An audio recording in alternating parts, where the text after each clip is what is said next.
Imagine you're walking outside on a beautiful day when all of a sudden you see a bunny. You walk up to it, reach out, and it scratches your arm. Now, it doesn't seem like a big deal in the moment, so you ignore it. After a few weeks go by, you develop flu like symptoms. Then, all of a sudden, you can't swallow water and begin having muscle spasms. At that point, it's almost always too late.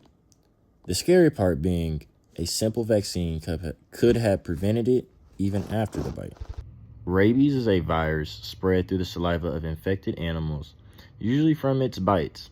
However, in the United States, bats are the most common source of human rabies, while in many other countries, dogs are the main cause due to possible different civilian lifestyles.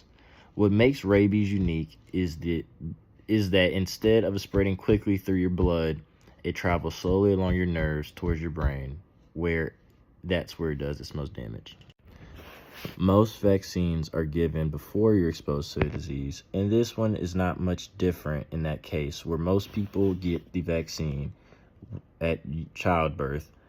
However, the rabies vaccine is different because it can still work after you're bitten. Doctors will simply clean the wound, give a medication called rabies immune globulin if needed, and start a series of rabies vaccine doses. And since the virus moves slowly through the nerves, the vaccine gives your immune system enough time to make antibodies before the virus reaches the brain.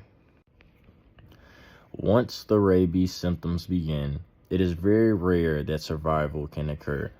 That's why getting medical care is immediately after a possible exposure is so important. Rabies is one of the deadliest viruses in the world, but it's also one of the most preventable when treated quickly. The lesson is simple. Never ignore an animal bite or scratch from a wild animal. Acting fast can save your life. In short, rabies reminds us that sometimes the race between a virus and your immune system can be won, but only if you start treatment before it's too late.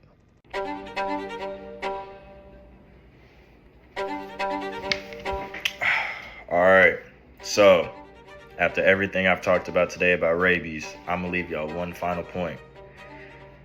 I'm gonna put y'all in a scenario. Say y'all are driving home at night.